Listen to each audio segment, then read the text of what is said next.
What's good, people? What's up? It's me, L Teddy 27, with the Chronicles of an Angry Teacher. I'm doing another retro review. Another retro review. This is going to be our retro review for The Wire Season 1, Episode 3, The Boys. Now, once again, a lot happened, and we had an exciting moment, but we'll get there in a second.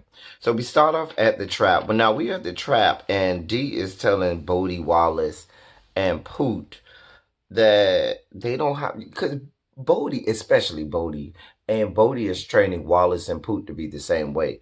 Bodie is mean. He's just mean. He's angry. He's mean all the time, and he treats the crackheads just real bad. And Dee is telling them, listen, we don't got to be like that. Basically, giving them business sense 101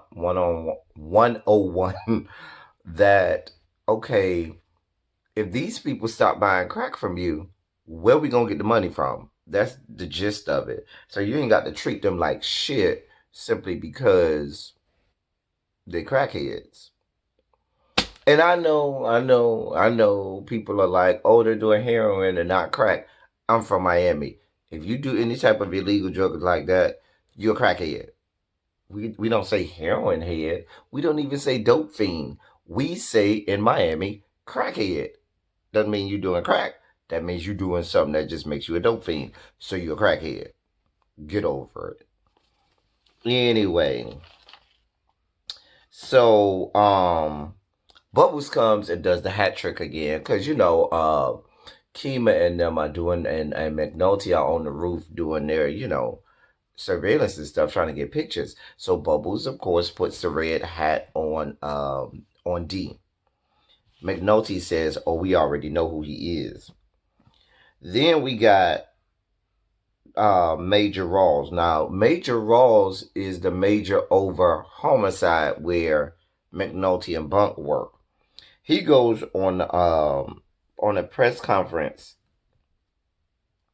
I'm sorry, before that, I got out of order. Before that, we're at the deputy's office, Deputy Burrell's office. Deputy Burrell is there. There's another major there. It starts with a V. That's Presbeluski's father-in-law. Daniels is there. Daniels' major is there as well. And so they're talking about this whole thing with McNulty, Herc, and Prez and what this is all about and how this looks. The boy can't see in one eye, this, that, and the third. The fact that the state attorney's office is going to send it to the grand jury and let the grand jury do what it does. If they come back with an indictment, then they'll go through with it. If not, then they let it fall and nothing happens with it. The long and short of it is this: Daniels is being the company guy. Daniels is protecting Presbeluski because that's what the department wants him to do. So he is doing that. And even though we know Daniels want Presbeluski out of there, because Burrell says, what do you want to do? Is this your fault? Did you send them in there at 2 o'clock in the morning? Or is this on the officers? And so Daniels is like, well, if I say if it's my fault, then I'm the fuck up. If I say it's the officers did it on their own, then I'm not protecting my men. So he takes the hit. He said, I'll take the hit for this. And he protects his men. After that, the other major, I can't remember the man's name. It started with a V. But Presbeluski's father-in-law said, I appreciate you. Thank you for taking one on the team for my boy. I owe you one. You always got a favor in me. If you need anything, let me know. Daniel says, listen, first thing that's going to happen is we not letting him back on the street. He going to be confined to office duty. His ass is not going out there with us no more. And he says, okay, no problem. And he says, if you need any extra men while he's not able to go out on the street, just let me know and I'll hook you up. And so Daniel says, do I have, always have a friend in you? He says, yes. As long as you look out for me, I got you. So that was that. So then back to what I was saying, Major Rawls, the major over homicide, McNulty's boss, is doing a press conference with Bunk about that case, the Gant case where the guy got shot who was a witness. And they're saying that, oh no, this is not he wasn't killed because he was a police I mean, because he was a witness in this case. We know that ain't true. But they're going to say whatever they can to try to debunk. Okay, there's a good use of the word bunk and then debunk. But anyway, to debunk the um press release, or not the press release, but the article in the newspaper about this witness being killed because he testified against Barksdale. Dean and Wallace are at the trap. They over there playing chess on a checkerboard. I think that's the same board, isn't it? I think the checkerboard and the chessboard are the same board. Anyway, they don't know how to play chess. Okay. And they and so they're playing checkers with chess pieces. Anyway, D was like, how y'all playing checkers with a chess piece?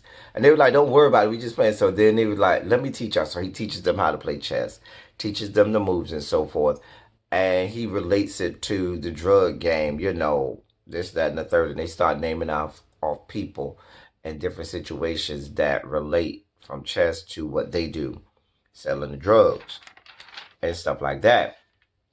It was real cute, a real learning moment for them. So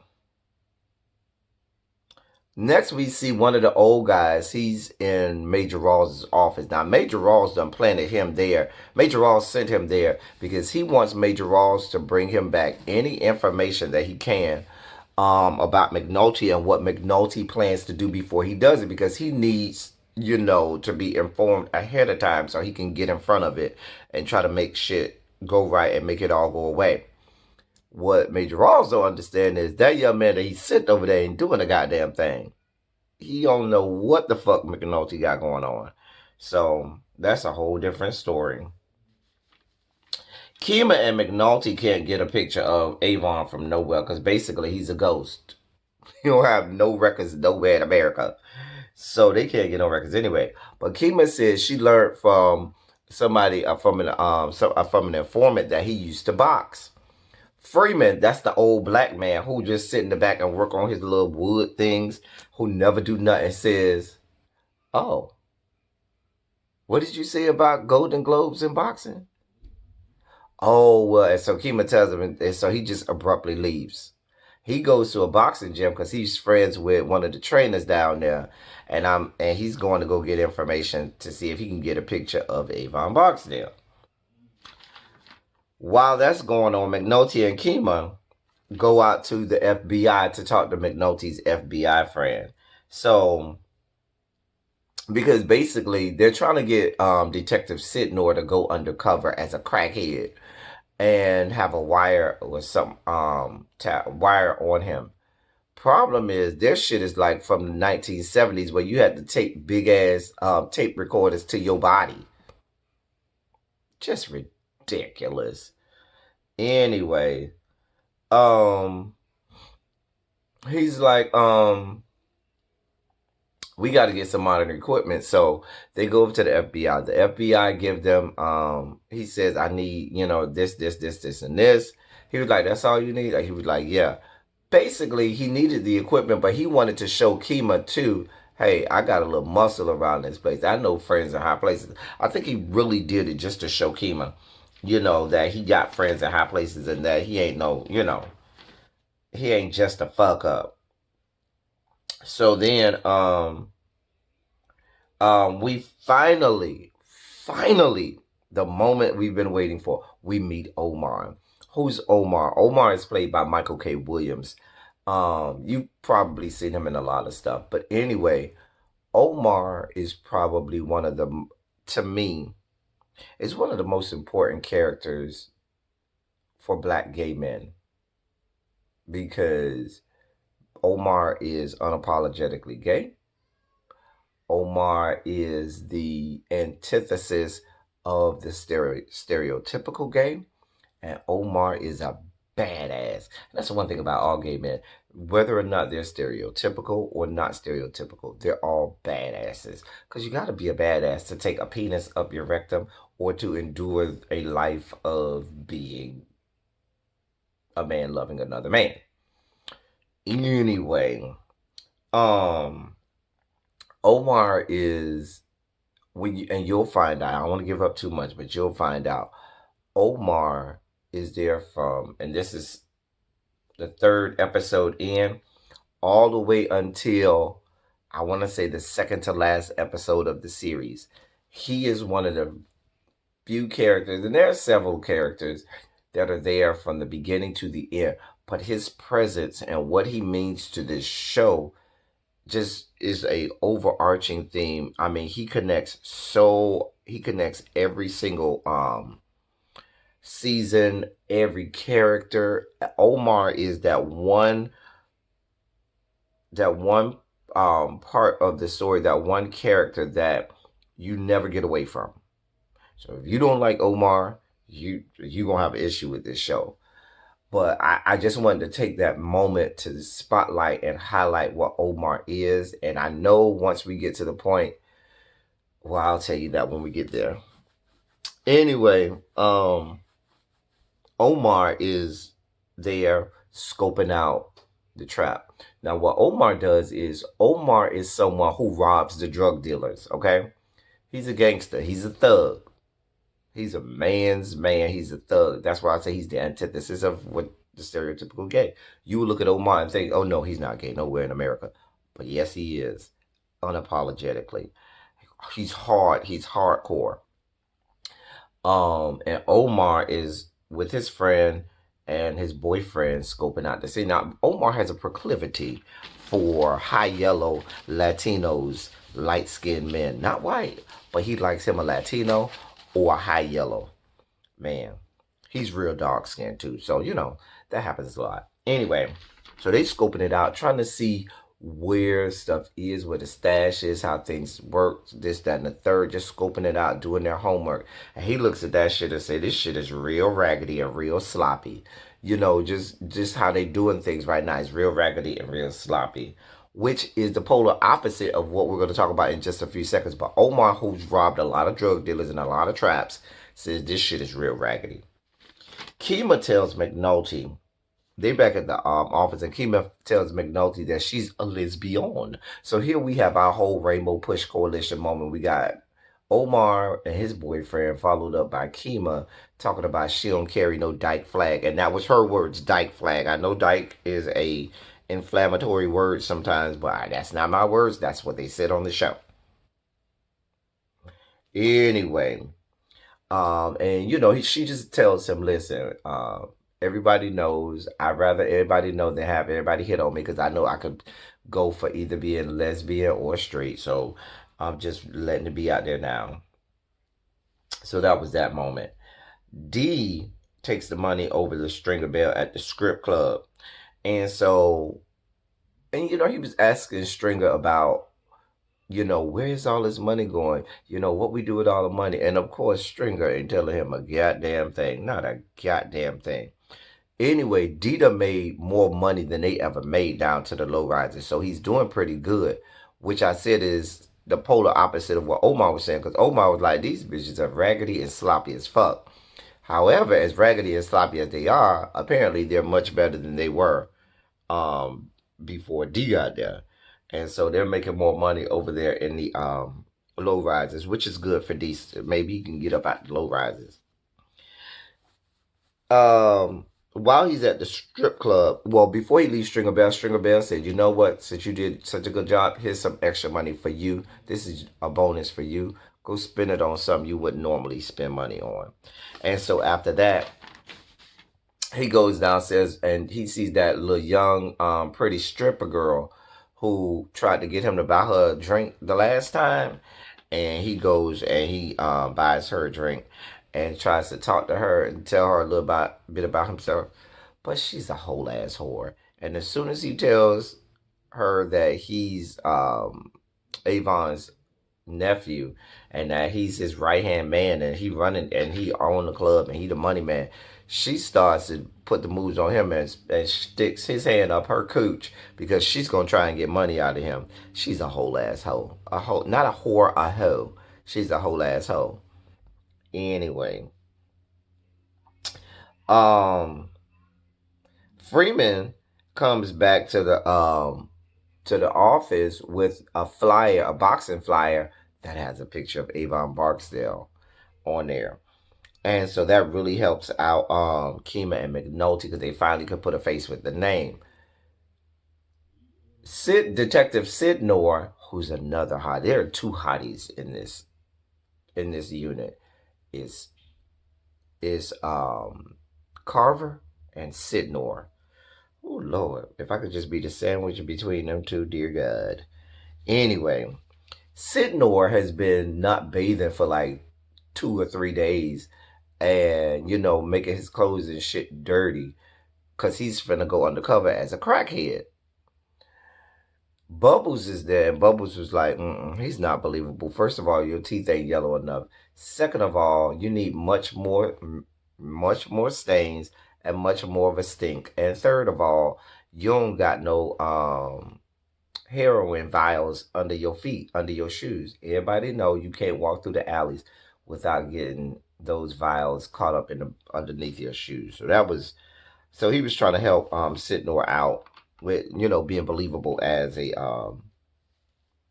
crackhead. So then they go out there and Sidnor but no, I was more focused on something else. I wrote it down. I'm glad I did. Sidnor made it a point to tell us because when McNulty says, "Well, where's your wire?" Sidnor says, "It's under my dick," and then I was focused at that point at everything that Sidnor said about this microphone being placed up underneath his male member. I was here for it. Here for all of it. Here for all of the mental pictures that began to flood my brain. And now I hope they're flooding your brain. Whew. Dear God, do Jesus and do him well. Anyway, Sidnor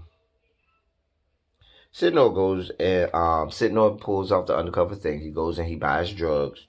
But they didn't learn. They learned that none of the players that are the people who they really have to do anything. They don't handle no drugs. They don't take no drugs at all. They got little kids, little hoppers, the little kids to do everything. They keeping their hands clean. So they ain't get nothing. So that kind of made them mad, and they was like, well, we just gonna leave. Mind you, Omar, who's been scoping out the scene for the last couple of days, sees all of this, and Omar knows that the police is gonna raid them. Omar knows this, and so Omar is like, oh, okay, because Omar sees the van drive off, and he knows that's a police van. Daniels comes back to the office after they get back and tells everybody, listen, the deputy wants us to do a raid, and that's what we got to do. McNulty and Kima is like, that's going to blow up our whole case. Daniels knows this, but Daniels like, listen, this is what Burrell want. It's nothing I can do about it. Nothing any of us can do about it. We just got to do what we got to do.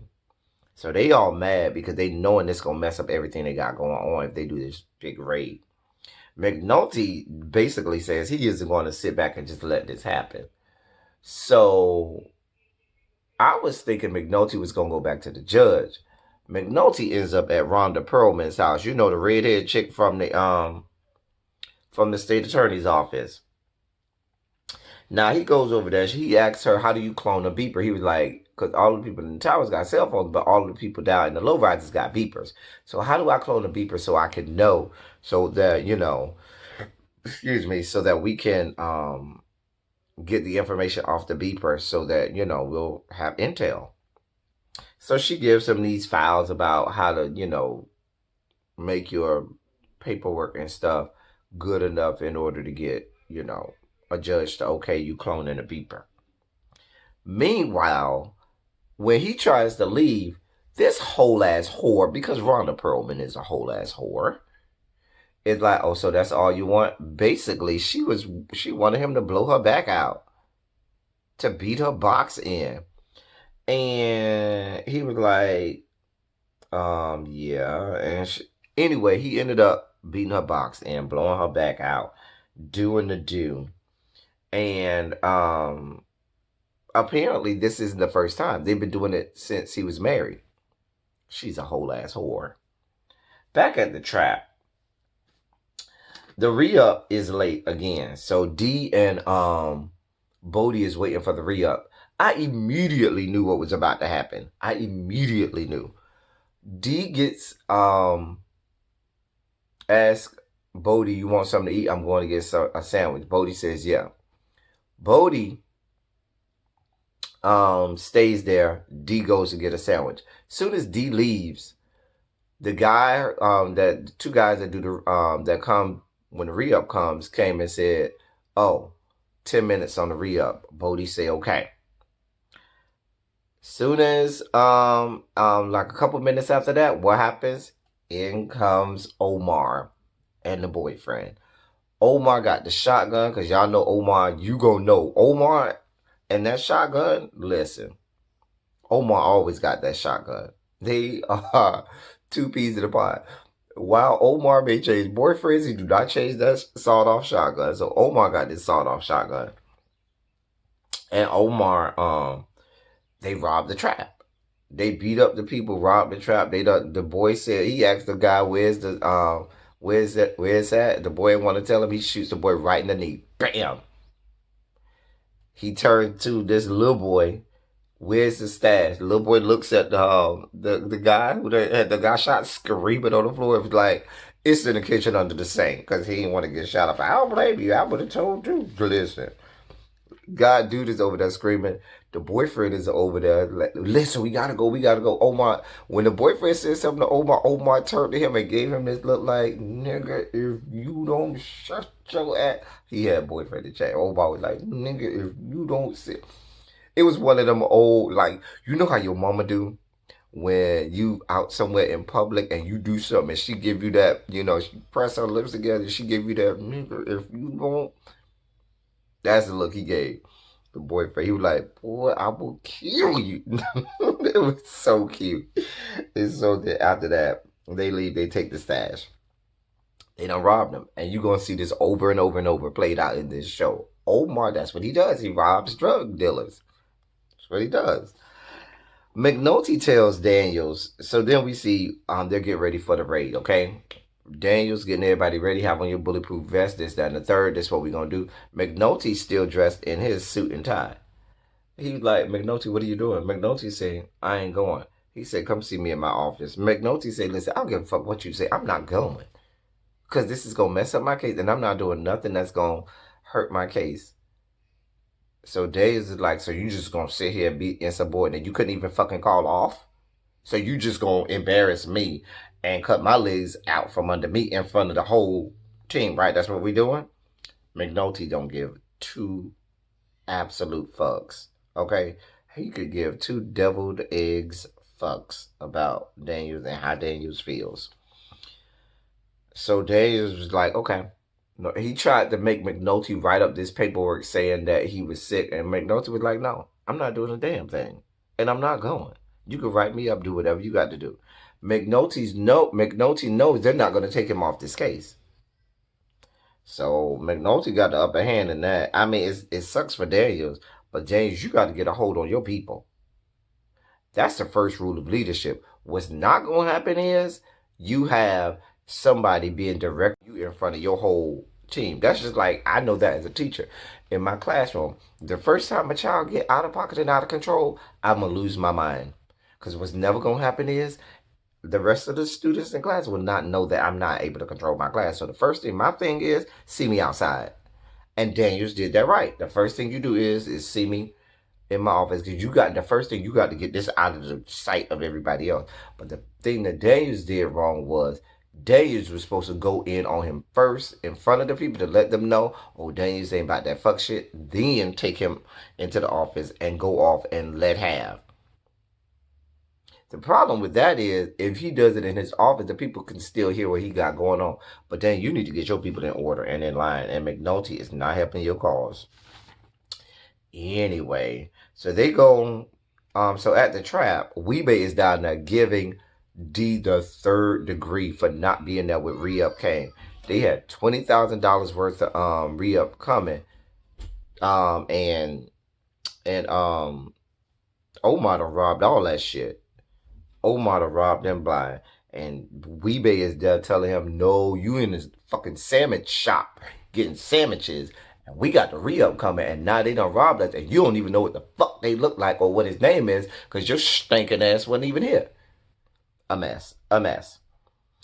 That's when Bodie was like, I called his name Omar. After that, here come 5-0. The police come through. Here's the raid. They raid the place. They throwing people on the ground. This, that, and the third. Bodie, being Bodie, one of the old guys that's in the office is standing there telling Bodie to put his hand on the wall. Bodie, and he's trying to frisk Bodie. Bodie ain't about that life. Y'all know Bodie is always angry. Bodie turns around and punches the old man in the face. Old man falls to the ground. What happens? Here come Carver.